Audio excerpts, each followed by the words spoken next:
154. Infección por legionela. El término legionelosis se refiere a los dos síndromes clínicos causados por las bacterias del género Legionella.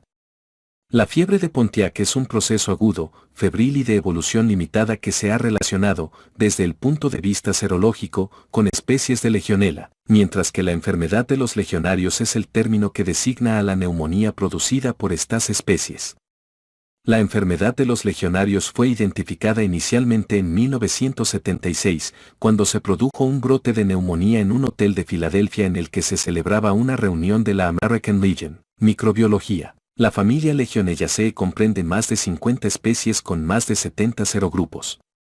Legionella pneumopila causa 80 a 90% de las infecciones en el ser humano e incluye por lo menos 16 serogrupos. Los serogrupos 1, 4 y 6 son los implicados con mayor frecuencia en las infecciones del ser humano. Hasta el momento, además de Legionella pneumopila, se han vinculado otras 18 especies con infecciones en el ser humano, entre las cuales las más frecuentes son Legionella amygdalae, agente de la neumonía de Pittsburgh, Legionella bosemannii, Legionella pneumophyllae y Legionella longevechae. Los miembros de la familia Legionellaceae son bacilos aerobios, finos y gram-negativos que no crecen en los medios microbiológicos habituales.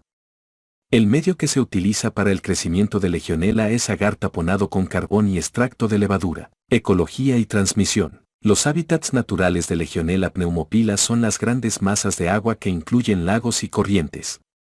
Se ha sugerido que las tierras comerciales son el reservorio de infecciones por Legionella longvitchi en Australia y Nueva Zelanda. Las legionelas sobreviven en muy diversos medios externos. Por ejemplo, viven años en muestras de agua refrigerada. Los cúmulos naturales de agua contienen solo un escaso número de legionelas. Sin embargo, una vez que ellas penetran en reservorios acuáticos construidos por seres humanos, por ejemplo, los sistemas de agua potable, se multiplican y proliferan. Los factores conocidos que intensifican la colonización y la amplificación de Legionella incluyen temperaturas tibias, 25 a 42 centígrados, y la presencia de sarro y sedimento. Legionella pneumopila puede formar microcolonias dentro de biopelículas. Su erradicación de los sistemas de agua potable requiere desinfectantes que puedan penetrar la biopelícula. Factores como la presencia de microorganismos simbióticos como algas, amebas, protozoos ciliados y otras bacterias acuícolas inducen la proliferación de legionelas. Los microorganismos en cuestión invaden y se multiplican dentro de protozoos de vida libre. La lluvia abundante y las inundaciones provocan la entrada de gran número de Legionella en los sistemas de distribución del agua, provocando un aumento de los casos. El cambio de clima puede ser un factor en el aumento aparente en la incidencia de la enfermedad del legionario en todo el mundo. Los edificios grandes de más de 3 pisos muchas veces están colonizados por Legionella. Algunos casos esporádicos de enfermedad de los legionarios de origen extrahospitalario han sido vinculados con la colonización de hoteles, oficinas, fábrica e incluso casas privadas. Los sistemas de agua potable en hospitales e instalaciones de atención extendida se han relacionado también con enfermedad de los legionarios vinculada con los servicios de atención a la salud. En cambio, se han sobreestimado las torres de enfriamiento y los condensadores por evaporación como fuentes de Legionella causantes de enfermedad en humanos. Las investigaciones tempranas que achacaron el problema a las torres mencionadas se hicieron antes de que se supiera que el microorganismo también podía existir en agua potable. En muchos brotes atribuidos a las torres de enfriamiento, siguieron apareciendo casos de enfermedad de los legionarios a pesar de haber desinfectado las torres. El origen real fue el agua potable. Nunca se cumplieron los postulados de Koch en el caso de brotes vinculados con las torres de enfriamiento tal como se corroboró en el caso de la enfermedad mencionada adquirida en hospitales. Sin embargo, en ocasiones se han identificado dichas torres en brotes de origen extrahospitalario, incluidos los que ocurrieron en Murcia, España y en el Bronx, Nueva York. Como se mencionó, las infecciones por Legionella longvitchae se han vinculado con la tierra encapsulada, pero no se ha dilucidado el mecanismo de transmisión. Hay múltiples mecanismos de transmisión de Legionella al ser humano, entre los cuales están la dispersión de aerosoles, la aspiración y la inhalación directa hacia los pulmones durante las manipulaciones del aparato respiratorio. Hoy en día, se sabe que la aspiración es un mecanismo de transmisión predominante, pero no se ha esclarecido si Legionella entra a los pulmones mediante la colonización bucofaríngea o directamente por beber agua contaminada. Se ha demostrado la colonización bucofaríngea en pacientes sometidos a trasplante. También existe una relación entre las sondas nasogástricas y la enfermedad de los legionarios hospitalaria. La microaspiración de agua contaminada se consideró la posible forma de transmisión. La intervención quirúrgica con anestesia general es un factor de riesgo conocido, compatible con aspiración. Un dato apremiante es la incidencia notificada de 30% de enfermedad de legionarios en el posoperatorio en individuos en quienes se practicó intervención quirúrgica de cabeza y cuello en un hospital con abasto de agua contaminada. En tales casos, una de las secuelas identificadas fue la aspiración. Los pacientes con enfermedad de los legionarios adquirida en el medio hospitalario fueron objeto de intubación endotraqueal con una frecuencia bastante mayor y una duración también muy alta en comparación con lo que corresponde a aquellos con neumonía hospitalaria de otras causas. La aerosolización de legionela por aparatos o máquinas que utilizan agua corriente, como tinas de hidromasaje, nebulizadores y humidificadores, ha originado casos de enfermedad de los legionarios. Un nebulizador ultrasónico de agua, en la sección de producción de un almacén de comestibles, se consideró como origen de un brote extrahospitalario. La fiebre de Pontiac se ha relacionado con aerosoles de maquinaria que contiene agua, torres de refrigeración, sistemas de aire acondicionado y piscinas de hidromasaje que contienen legionela. Epidemiología. Neumonía extrahospitalaria. La incidencia de enfermedad de los legionarios depende del grado de contaminación del depósito de agua, las características inmunitarias de las personas expuestas al depósito, la intensidad de exposición y la disponibilidad de pruebas analíticas especializadas para realizar el diagnóstico. Legionela es una causa subestimada de neumonía adquirida en la comunidad, con base en un estudio en múltiples hospitales de neumonía extrahospitalaria en Ohio. Los Centros para el Control y la Prevención de Enfermedades calcularon que solo se diagnostica 3% de los casos de enfermedad de legionario adquirida de esta manera. En varios estudios de observación sobre neumonía extrahospitalaria se advirtió que la enfermedad de los legionarios pasa desapercibida a menos que se realicen pruebas para el diagnóstico de legionela en todos los pacientes con neumonía, en España, Alemania y Taiwán. Estos estudios tuvieron como resultado un mayor número de casos detectados en Europa y Asia. Neumonía hospitalaria. Legionela causa del 10 a 50% de los casos de neumonía hospitalaria cuando el sistema de agua del hospital se encuentra colonizado por este microorganismo. La frecuencia de enfermedad de los legionarios hospitalaria depende del grado de contaminación del agua potable, que se define por el índice de resultados positivos en los puntos distales donde se obtiene agua. Por el contrario, el uso de criterios cuantitativos sobre el número de unidades formadoras de colonias por mililitro carece de utilidad. El cultivo proactivo del sistema de distribución de agua de los hospitales ha mejorado la detección de enfermedad de los legionarios, permitiendo al mismo tiempo el diagnóstico precoz y administración oportuna de antibióticos. Durante los primeros años después de ser reconocida, la enfermedad de los legionarios se diagnosticó principalmente en Estados Unidos.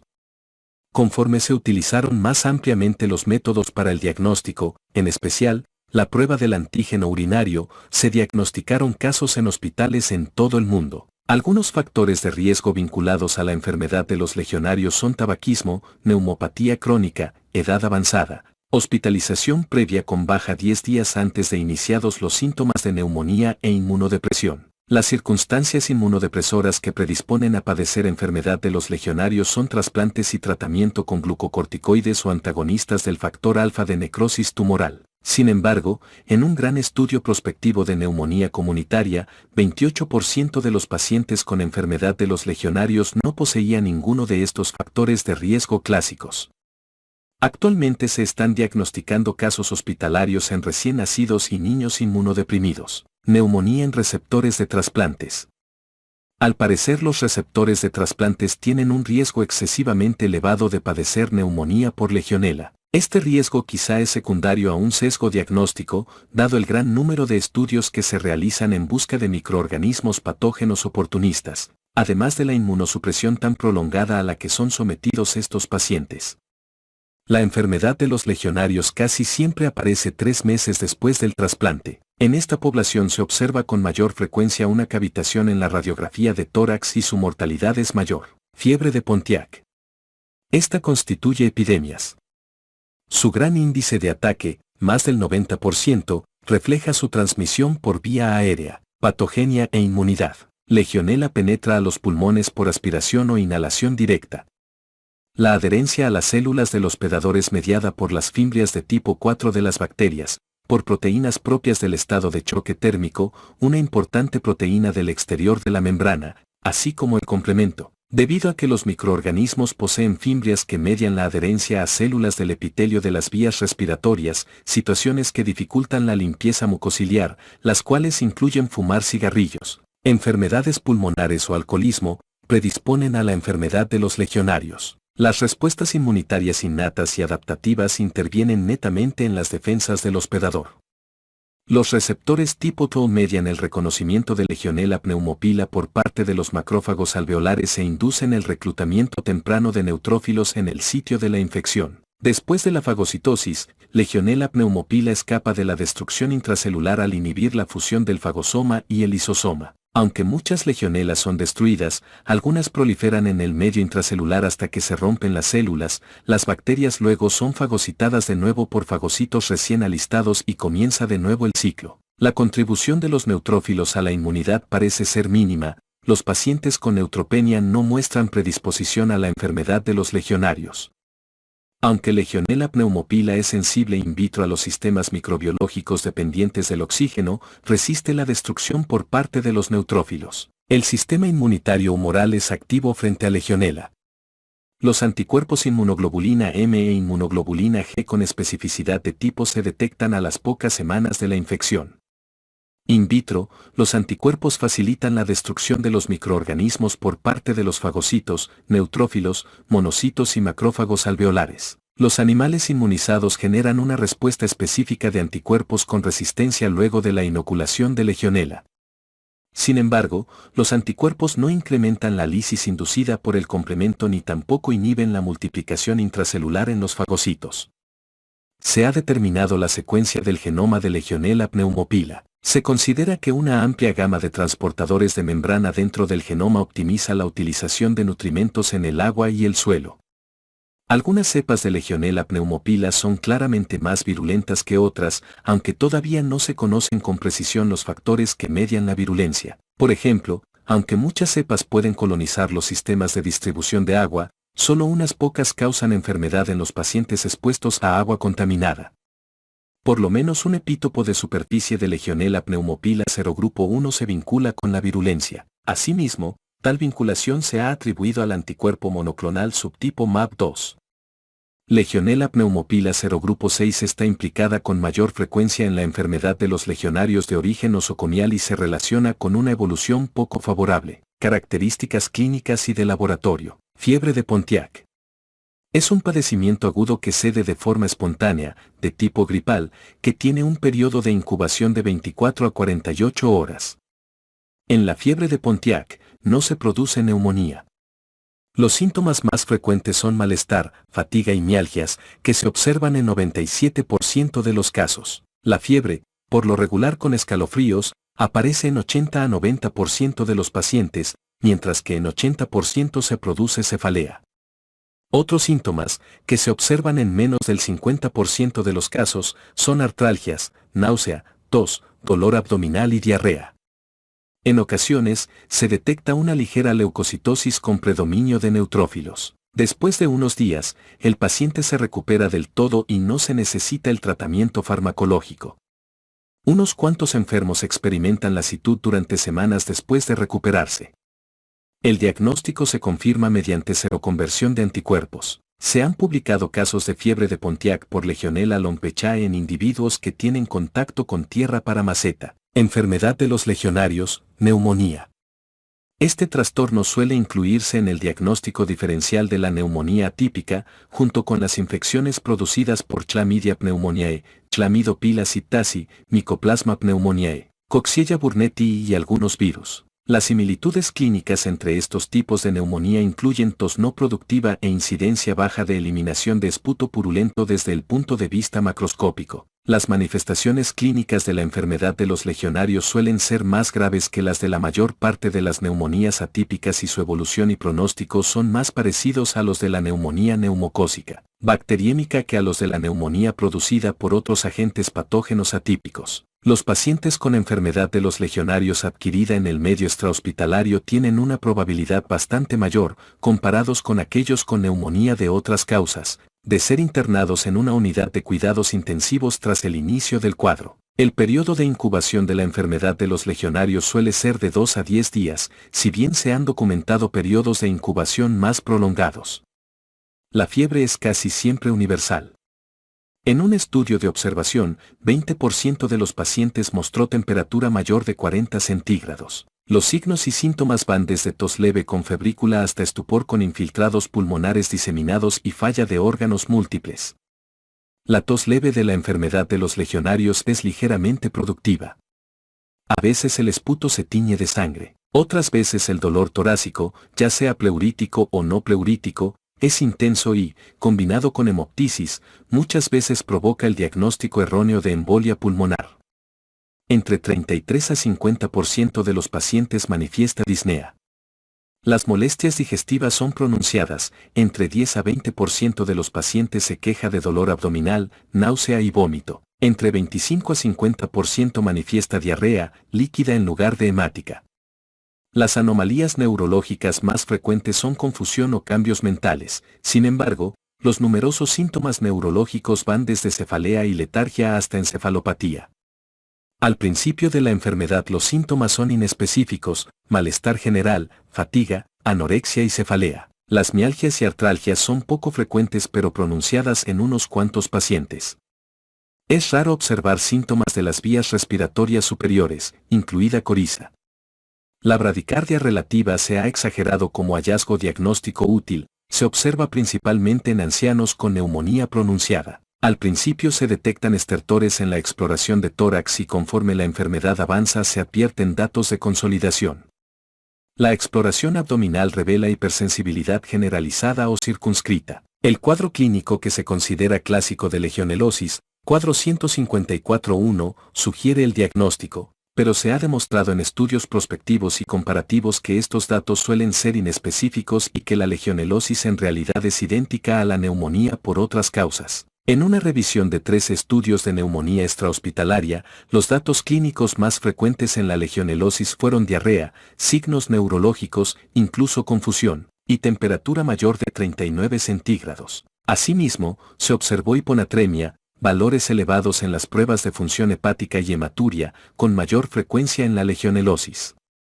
Otras anomalías de laboratorio son incremento de la creatina fosfocinasa, hipofosfatemia, elevación de la creatinina sérica y proteinuria. Los casos esporádicos de legionelosis al parecer son más graves que los que surgen en brotes o los adquiridos en nosocomios, quizá porque el diagnóstico no es inmediato y se torna tardío. Los resultados del estudio alemán CAPNETS indicaron que entre los casos de neumonía por legionela de origen extrahospitalario, hubo igual frecuencia de enfermos ambulatorios en comparación con los que necesitaron hospitalización. Legionelosis extrapulmonar. Debido a que la puerta de entrada para legionela es el pulmón en casi todos los casos, las manifestaciones extrapulmonares se deben casi siempre a la diseminación sanguínea del microorganismo desde el pulmón. Legionela ha sido identificada en ganglios linfáticos, vaso, hígado y riñones en casos de legionelosis estudiados mediante necropsia. Se ha observado sinusitis, peritonitis, pielonefritis, infecciones cutáneas y de los tejidos blandos, artritis séptica y pancreatitis principalmente en pacientes con inmunodepresión. La secuela más grave, que es la disfunción neurológica, es rara pero debilitante. Las deficiencias neurológicas más frecuentes a largo plazo, ataxia y dificultades para el lenguaje, son resultado de la disfunción cerebelosa. Puede haber anomalías cardíacas y neumonía. El agua contaminada con legionela puede entrar por el sitio de una inyección intravenosa, una sonda torácica o herida quirúrgica, con la siembra subsiguiente en una válvula prostética, el miocardio o el pericardio. Radiografía torácica. Casi todos los sujetos con enfermedad de los legionarios presentan alteraciones en la radiografía del tórax, en la cual se pueden observar infiltrados pulmonares en el momento de la presentación clínica. En algunos casos de enfermedad nosocomial, la fiebre y los síntomas del aparato respiratorio preceden a la aparición de los infiltrados en la radiografía torácica. Los signos radiográficos son inespecíficos. Es evidente el derrame pleural en 28 a 63% de los enfermos al ingreso. En los pacientes inmunodeprimidos, en particular en quienes reciben tratamiento con glucocorticoides, se visualizan imágenes nodulares opacas redondeadas muy características. Estas lesiones quizás se extiendan y se caviten, figura 154.1. Asimismo, pueden aparecer abscesos pulmonares en personas con inmunodepresión. Es frecuente la progresión de los infiltrados y el derrame pleural en una radiografía torácica, a pesar del tratamiento antibiótico adecuado en la primera semana, y la mejoría radiográfica se retrasa varios días respecto a la mejoría clínica. La desaparición completa de los infiltrados radiográficos requiere 1 a 4 meses. La tomografía computarizada es más sensible que la radiografía de tórax. Muchas veces exhibe una enfermedad más extensa y se debe realizar cuando la fiebre persiste durante el tratamiento con antibióticos supuestamente efectivos, figura 154.2. Diagnóstico. Ante las manifestaciones clínicas inespecíficas de la enfermedad de los legionarios y las altas tasas de mortalidad cuando no es tratada, se recomienda practicar pruebas para identificar legionela, en particular la búsqueda del antígeno del microorganismo en orina en todo paciente con neumonía extrahospitalaria, incluidos aquellos con neumonía de tipo ambulatorio y niños hospitalizados.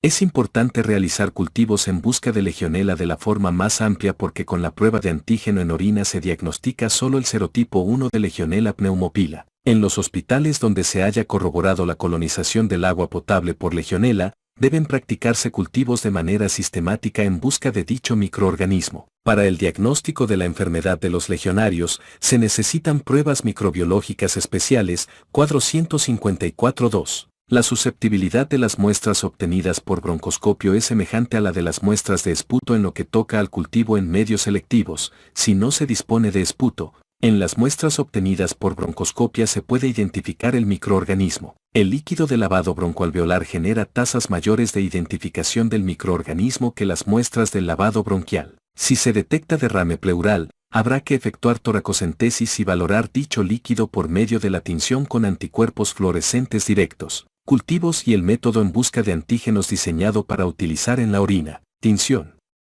En ocasiones, la tinción de Gram del material procedente de sitios normalmente estériles, como el líquido pleural o el tejido pulmonar, sugiere el diagnóstico. La tinción de Gram del esputo para detectar legionela revela de modo normal gran cantidad de leucocitos, pero no de microorganismos. Cuando se pueden observar, los agentes patógenos aparecen como bacilos pequeños, pleomórficos, gram negativos y tenues. Los microorganismos de Legionella amygdalae se pueden hallar como bacilos acidoresistentes débiles o parciales en las muestras clínicas. La prueba con anticuerpos fluorescentes directos es rápida y específica, pero tiene una susceptibilidad menor que el cultivo debido a que es necesaria una gran concentración de microorganismos para su observación microscópica. Esta prueba resulta positiva con mayor frecuencia en las fases avanzadas de la enfermedad que en los estadios iniciales. Cultivo. El método estándar de referencia para el diagnóstico de la infección por legionela es el aislamiento del organismo en las secreciones respiratorias, aunque se requiere cultivo por 3 a 5 días y a veces hasta por 2 semanas para las especies distintas a pneumopila. Los antimicrobianos agregados al medio de cultivo suprimen la proliferación de la flora competitiva de sitios no estériles y, por medio de colorantes, se advierte el color de las colonias, el cual es un dato útil para la identificación. Para obtener susceptibilidad máxima, se necesita usar múltiples medios selectivos de agar taponado con carbón y extracto de levadura. Cuando las placas de cultivo presentan un crecimiento excesivo de otra microflora, el tratamiento previo de la muestra con ácido o calor puede incrementar en sumo grado la posibilidad de alcanzar el diagnóstico. Legionella pneumopila se aísla a menudo a partir de esputo que no es purulento ni desde el punto de vista macroscópico ni microscópico. El esputo que contiene más de 25 células epiteliales por campo de gran aumento, un dato que de manera característica sugiere contaminación, todavía puede resultar útil para la demostración de Legionella pneumopila. Detección de anticuerpos. Es necesario realizar pruebas de anticuerpos en suero de la fase aguda y de convalecencia. Si la concentración se cuadruplica, el resultado es positivo. Para encontrar una respuesta de anticuerpos, deben transcurrir unas 12 semanas. Un solo título de 1 sobre 128 en un paciente con neumonía constituye evidencia circunstancial de enfermedad de legionario. Un solo título de 1 sobre 256 representa evidencia presuntiva. La especificidad de la serología para especies de legionela distintas a Legionella pneumopila es incierta. Existe reactividad cruzada entre especies de legionela y algunos bacilos gram negativos. La serología positiva sirve como criterio para el diagnóstico de la fiebre de Pontiac. Aunque las pruebas serológicas tienen limitaciones, todavía son útiles para confirmar la enfermedad del legionario cuando es imposible aislar el organismo, y puede servir como prueba confirmadora. La serología también es útil para investigaciones epidemiológicas retrospectivas y determinaciones de seroprevalencia general. Antígeno urinario. La detección del antígeno soluble de Legionela en la orina, que es mucho más fácil de recolectar que el esputo, es una prueba de costo relativamente bajo y fácil de realizar. El antígeno urinario puede detectarse poco después de la aparición de los síntomas y hasta 10 meses después, incluso durante el tratamiento antibiótico. La especificidad de la prueba es de 95 a 100% y su sensibilidad varía del 70 al 90%. Su limitación es que solo es confiable para Legionella pneumopila serogrupo 1, que causa cerca del 80% de las infecciones por Legionella. Incluso en 22% de las muestras de orina obtenidas de individuos cuya enfermedad se corroboró por medio de datos de cultivo, se han detectado reactividad cruzada con otros serogrupos de Legionella pneumopila y otras especies de Legionella. Métodos moleculares. La detección por ácidos nucleicos de Legionella tiene ventajas sobre la serología y los cultivos por su sensibilidad y velocidad. La detección del ácido desoxirribonucleico mediante reacción en cadena de la polimerasa en aparatos de ciclos térmicos convencionales y en tiempo real es muy específica, casi del 100%, y sensible. La sensibilidad de la detección de ácido desoxirribonucleico puede ser superior a la del cultivo en los casos más leves de enfermedad del legionario. Por medio de la tinción para anticuerpos fluorescentes directos, se identifican diversas especies de Legionella. En el comercio es posible conseguir tinciones para anticuerpos policlonales y monoclonales. La procalcitonina se puede utilizar como indicador de la gravedad de la enfermedad en los pacientes hospitalizados en la unidad de cuidados intensivos. La respuesta clínica a los antibióticos también se puede vigilar por medio de la concentración de procalcitonina. Tratamiento. Infección por Legionella. Este es un patógeno intracelular, razón por la cual la probabilidad de eficacia de los antimicrobianos que alcanzan grandes concentraciones dentro de las células es mayor.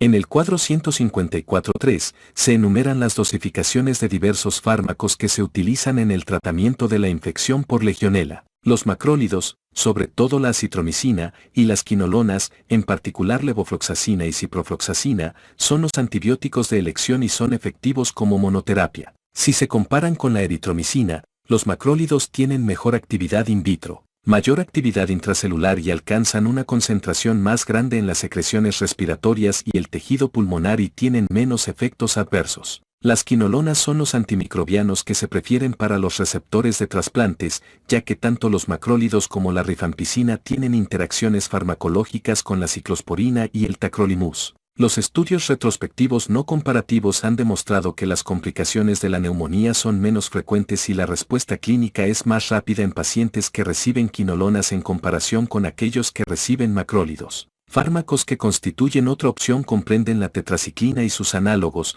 doxiciclina y minociclina. La tigesiclina es activa in vitro, pero es muy poca la experiencia acumulada en seres humanos. Informes aislados han descrito buenos resultados y fracasos con trimetoprim-sulfametoxazol y mipene-miclindamicina. Para los pacientes graves, los autores usan regímenes combinados de acitromicina, una quinolona y o rifampicina. Este tratamiento es empírico y no lo apoya ningún estudio comparativo. La rifampicina es altamente activa in vitro y en modelos celulares. Sus efectos adversos se reducen limitando la duración del tratamiento a 3 a 5 días. El tratamiento antibiótico inicial debe administrarse por vía intravenosa porque los síntomas gastrointestinales son frecuentes en la enfermedad del legionario. La respuesta clínica casi siempre se observa en los primeros 3 a 5 días, después de lo cual se puede cambiar a la vía oral. La duración total del tratamiento en el hospedador inmunocompetente es de 10 a 14 días. En los pacientes con inmunodepresión se utiliza un régimen más prolongado, 3 semanas. En cuanto a la acitromicina, cuya vida media es prolongada, basta un régimen de 5 a 10 días. En la fiebre de Pontiac, se administra solo tratamiento paliativo, no antimicrobiano. Pronóstico. Las tasas de mortalidad de la enfermedad de los legionarios varían con el padecimiento subyacente del enfermo y su gravedad, su situación inmunitaria, la gravedad de la neumonía y el momento de administración de los antimicrobianos apropiados. Las tasas de mortalidad son máximas, 80%, en inmunodeprimidos que no reciben tratamiento antimicrobiano apropiado al principio de la enfermedad. Con un tratamiento antibiótico apropiado y las pautas recomendadas, la mortalidad en los sujetos sin trastornos inmunitarios con enfermedad de los legionarios extrahospitalaria varía entre 3 a 11%. Sin tratamiento, puede elevarse a 31%. En un estudio en el cual se mantuvo bajo observación a los sobrevivientes de un brote extrahospitalario de legionelosis, se advirtió fatiga, síntomas neurológicos y debilidad en 63 a 75% de los pacientes 17 meses después de recibir el tratamiento. Profilaxis. Como medida profiláctica de la enfermedad de los legionarios nosocomial, se recomienda realizar cultivos sistemáticos ambientales del suministro de agua del hospital. En toda Europa, en Taiwán y en algunos estados de Estados Unidos, se han adoptado lineamientos que obligan a esta estrategia proactiva. Los cultivos positivos del suministro de agua obligan a la utilización de pruebas de laboratorio especializadas, sobre todo cultivo en medios selectivos y la prueba de antígeno urinario. En pacientes con neumonía intrahospitalaria, se ha usado un límite de 30% para la presencia de legionela en agua de múltiples sitios en un hospital para justificar un alto índice de sospecha y considerar el tratamiento empírico para legionelosis. Cuando excede este punto, se realizan pruebas diagnósticas en busca de legionela en los casos de neumonía hospitalaria y se contempla la posibilidad de llevar a cabo las medidas necesarias para eliminar al microorganismo del sistema de distribución de agua. Los criterios cuantitativos en determinado sitio de este sistema de distribución, unidades formadoras de colonias por mililitro, son poco confiables y poco constantes como para poder pronosticar la enfermedad. Los estudios han demostrado que ni el alto grado de limpieza en la salida del sistema de distribución de agua ni la aplicación sistemática de medidas de mantenimiento reducen la frecuencia o intensidad de la contaminación por legionela. Por tanto, las normas de ingeniería y construcción, aunque se mencionan casi siempre como medidas preventivas, repercuten muy poco en la presencia de este microorganismo. Los cultivos ambientales para legionela de agua corriente, agua caliente recirculante y tanques donde se almacena agua revelan el origen de la infección hospitalaria. Una medida preventiva para los casos hospitalarios de enfermedad de los legionarios es desinfectar el sistema de agua potable, puesto que es el reservorio de legionela. En las regiones geográficas donde el clima es semitropical, muchas veces los circuitos de agua fría se encuentran colonizados por legionela. Un método confiable para erradicar a legionela en hospitales en todo el mundo es la ionización con cobre-plata. A diferencia de lo que sucede con la eficacia de la descontaminación con dióxido de cloro y cloración, la de la ionización no se modifica por la temperatura elevada del agua. Los sistemas de ionización son fáciles de instalar y los iones son inodoros y con efectos adversos mínimos. En una revisión completa de 10 estudios publicados se concluyó que la ionización con cobre-plata es efectiva para contener a legionela siempre y cuando se vigile la concentración de iones. Cuando el origen de un brote es la colonización del agua fría por legionela, el dióxido de cloro y la tocilcloramida ofrecen varias ventajas. El dióxido de cloro, a menudo la opción más barata, penetra mejor en las biopelículas y es menos corrosivo que el cloro. Su desventaja principal es la necesidad de mantener un residuo efectivo en todo el sistema de agua potable, especialmente en el de agua caliente. La erradicación de legionela por medio de dióxido de cloro tarda varios meses, que es un inconveniente en caso de un brote.